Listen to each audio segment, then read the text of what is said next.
ये जो बार बार एक नरेटिव बनाया गया कि साहब भारत जो है वो 1000 साल से गुलाम है, ये नरेटिव भी भारत के इरफान हबीब और रोमिला थापर ने बनाया और इस देश के मुसलमानों ने बनाया कि कॉन्स्टेंटली इस पूरी कम्युनिटी को एहसास कमतरी में रखो, इंफिनिटी कॉम्प्लेक्स में रखो।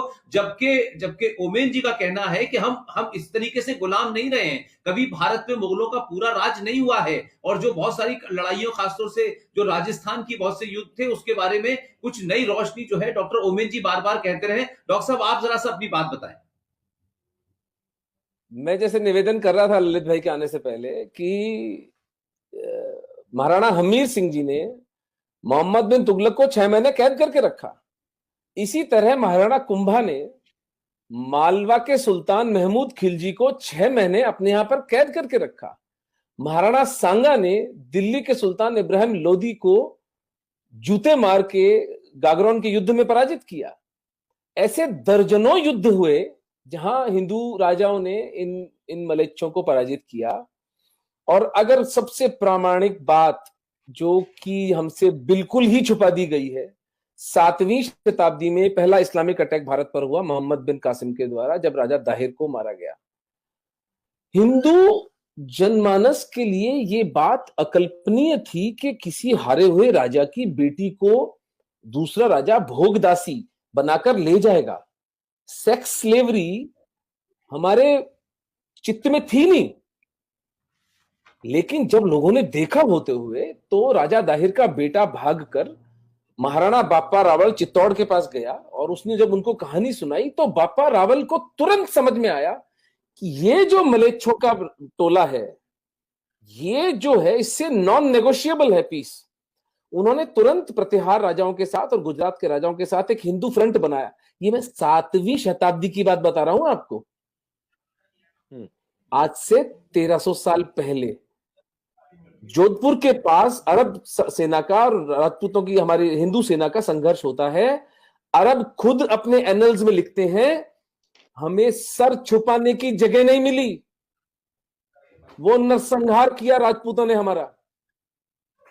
और महाराणा बाप्पा रावल ईरान तक उसको छोड़कर आए थे, पीटते पीटते मोहम्मद बिन कासिम को।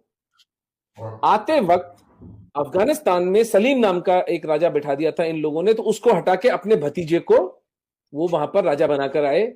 हर 100 किलोमीटर पर राजपूतों की चौकियां बिठाते आए। उसका प्रमाण ये है, 7वीं शताब्दी से लेकर 1192, 500 साल तक भारत इस्लामिक आक्रमणों से बचा रहता है उन चौकियों के कारण। राष्ट्रपिता का हुनर होते, राष्ट्रपिता बाप रावल थे इस देश। तो उस समय में जब कोई संचार माध्यम नहीं था, कुछ नहीं था, 500 साल तक हम सुरक्षित रहे उस महापुरुष की वजह से। और उसके बाद समर सिंह, महाराणा हमीर, महाराणा लाखा, कुंभा, सांगा, प्रताप, करण सिंह और राज सिंह, यानी पूरे हिंदुस्तान का जो राज परिवार है मेवाड़ का, मैं चुनौती देता हूं, पूरे मानव इतिहास में आपको ऐसा उदाहरण नहीं मिलेगा जो 1000 साल तक, 7वीं से लेकर 17वीं शताब्दी तक, महाराणा राज सिंह जी तक, 1000 साल तक इस्लाम से खुली चुनौती ली है जिस परिवार ने, एक परिवार ने, एक सिसोदिया परिवार ने 1000 साल तक। देखिए, राजा भिड़ते हैं, जियो पॉलिटिक्स बदलती है, हार जीत तो होती है, युद्ध तो हारता है आदमी, युद्ध जीतता भी है। मैं जो एक पुस्तक लिख रहा हूं, मेवाड़ के महाराणा और उनका इस्लाम से प्रतिरोध, उसका शीर्षक है। तो उसमें मैंने जो एक चैप्टर जो है पूरा इस पर लिखा है कि द लाई कॉल्ड दिल्ली सल्तनत, दिल्ली सल्तनत नाम का झूठ, और मुगल एम्पायर भी झूठ ही था। देखिए, एम्पायर जब होता है ना कहीं, तो वो क्या उसके मानक होते हैं, वहां कोई टैक्सेशन हो, वहां पर कोई आर्ट हो, कोई कॉमर्स हो, ट्रेड रूट्स हो, वहां के लोगों के क्या लिटरेचर पे कंट्रीब्यूशन था, आपको मिलता है कोई 150 साल के मुगलों के राज के अंदर? आपको सिवाय इसके कि कभी दक्षिण में रिबेलियन हो रहा था, कभी आसाम के अहोम कर रहे थे, कभी कलिंग में हो रहा था, कभी अफगानिस्तान में हो रहा था, कभी मेवाड़ में हो रहा था, कभी पंजाब में हो रहा था, कभी कश्मीर में हो रहा था, कभी सिंध में हो रहा था, ये सिर्फ इस देश को अन्य अन्य हिंदू राजाओं के साथ मिलकर मैनेज कर रहे थे, जिसको कि मुगल एम्पायर कहा गया। यानी झूठ की भी कोई सीमा होती है। और दिल्ली सल्तनत वॉज अ जोक। मेहरौली से लेकर और यमुना तक का राजा थे, और ये लुटेरे थे। ये कोई क्रिएटिविटी इनकी थी नहीं। मर्सनरीज थे, पैसे के लिए लोगों की हत्याएं करते थे, लोगों को मार डालते थे, स्त्रियों का शोषण इनका धंधा था। और हिंदुओं को ये बात अच्छी तरह समझ में आई, और हम कभी गुलाम नहीं रहे, एक क्षण के लिए हम गुलाम नहीं रहे। क्योंकि यदि अगर हम गुलाम 10 साल के लिए भी एक छत्र राज हो जाता इनका, तो एक भी हिंदू नहीं मिलता सर यहां पर। जो प्रताप की महानता निकल कर आती है वो इस बात से निकल कर आती है कि उन्होंने अपना भाला, अपनी तलवार, अपना बिगुल तब बजाया जब वो नितांत एकाकी रह गए थे। ईडर, आबू, बांसवाड़ा, डूंगरपुर, मालवा, आसपास के सब राज्य अकबर के समर्पण कर चुके थे, एक प्रताप नहीं झुके। आज अगर हम हिंदू हैं तो एक प्रताप के कारण। तो ये कहना कि भारत में हिंदू जो थे 1000 साल गुलाम रहे, भैया पर्शिया गुलाम हुआ था जो ईरान बन गया, मेसोपोटामिया गुलाम हुआ था तो इराक बन गया, इजिप्शियन सिविलाइजेशन गति देख लो उसकी क्या हुई है। आज 100 करोड़ हिंदू हैं तो इसलिए है क्योंकि हमारे पुरखों ने रक्त रंजित संघर्ष किया, इस माफिया के असली स्वरूप को पहचाना और उसका सशक्त, सबल, सशक्त प्रतिकार किया।